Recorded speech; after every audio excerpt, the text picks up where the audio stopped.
The Gospel of Luke opened with the birth of Jesus. Then Luke showed us how Jesus was Israel's Messiah, announcing the good news of God's kingdom to the poor, and how he was God's true prophet to Israel. In this next section, Jesus sets out with his disciples on a long road trip to Jerusalem, where they'll join thousands of Israelites to celebrate the ancient feast of Passover. Now, Luke wants this road trip from the mountain to Jerusalem to remind you of ancient Israel's long road trip. With Moses, they went from Mount Sinai to the Promised Land. And then later, King David established Jerusalem as their capital. And so here, Luke is portraying Jesus as a new Moses who's renewing Israel's covenant with God, and as a new David. He's gathering the people together to live under his rule. As Jesus leaves, he sends out a wave of his followers ahead of him to prepare each new place for his visit. Then Jesus would arrive, announcing the good news of God's kingdom, and he would call people to follow him and join this new thing God was doing in Israel. There are many of his teachings and parables in this section, specifically about how following Jesus will force you to totally rethink your money, how you resolve conflict, and how you treat the poor. In every town, Jesus would create communities of people who were learning to live in a totally new way, so that greed would be transformed into generosity and anger into forgiveness. And in these Jesus communities, all outsiders are welcome. Yeah, good news for the poor.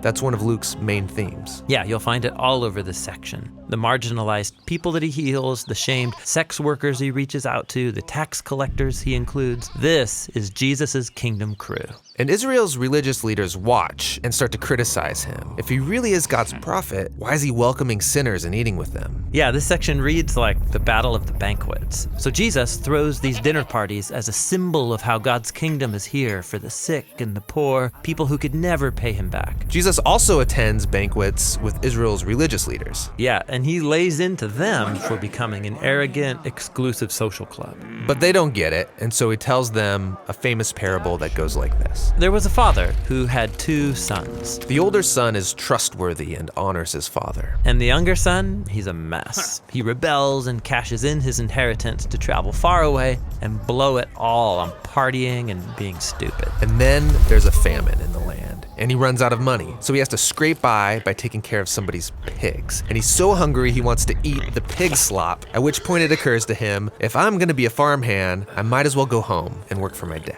At least I won't be eating pig food. So he treks back home, rehearsing his apology. Now, the father is certain that his son did not survive the famine. But then, one day, he sees someone walking down the road. It's his son. He's not dead. And so the father runs to him and embraces his son, kissing him all over. The son starts his speech.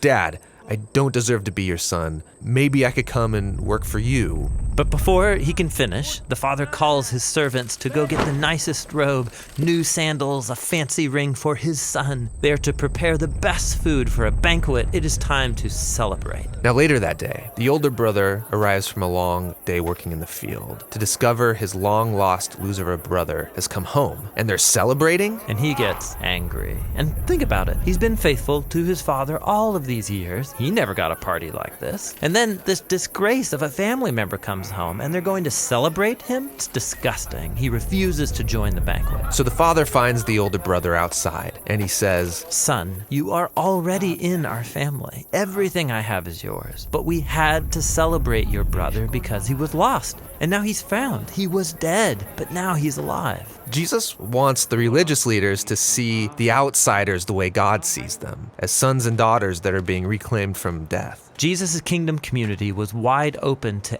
anybody. The only entry requirement is to humble yourself and recognize your need for God's mercy. And so the religious leaders' rejection of Jesus and his crew is actually a rejection of the God of Israel. The leaders don't like all of this, and so as Jesus' road trip comes to an end, the conflict is at a boiling point. Yeah, he's going to ride towards Jerusalem for Passover as they plot to take his life. And that's what the next section of Luke is all about.